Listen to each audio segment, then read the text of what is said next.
What's up, guys? Don't pay too much attention to the noises my cooler makes. It's squealing real loud in the background, sorry. But this engine here, I built it last night. I'm gonna call it spare parts. So let me tell you a little bit about what spare parts is.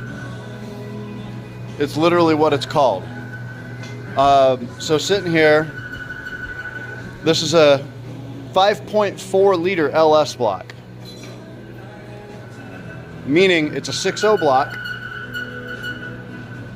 They happen to have pretty decent bores, tiny bit of rust pitting, but it won't create much blow by.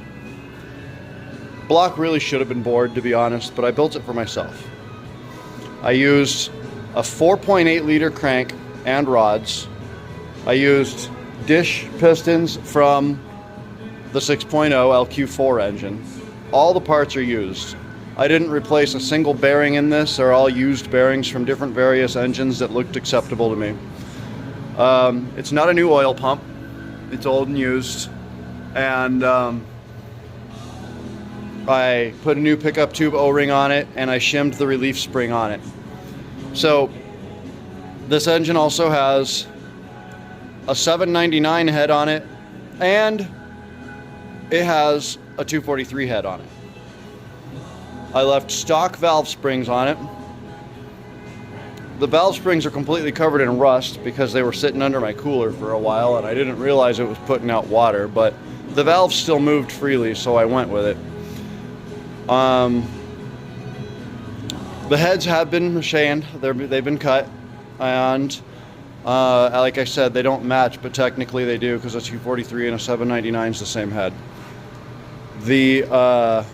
There was nothing done for a valve job or anything like that. They did have new seals put in them. I put new valve guide seals in them.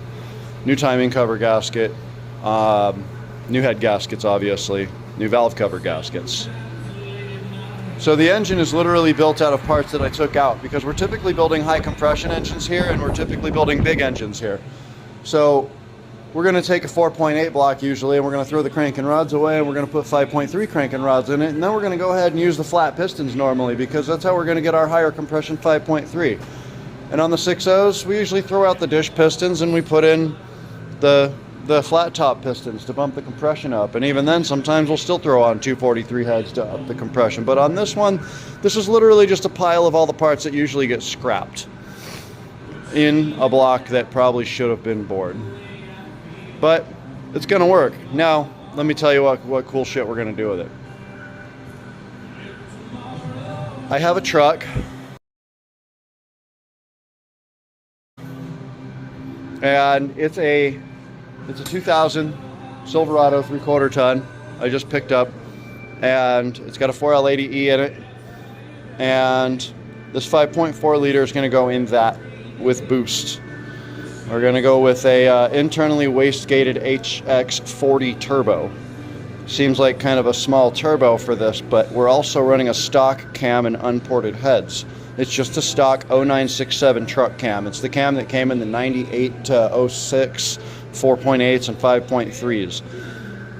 Literally just aiming for low end, which is weird because I'm doing a D-stroke, so you wouldn't think I'd be aiming for low end, but what this is going to do for me is create me a nice mediocre power band that stretches on forever and ever and ever.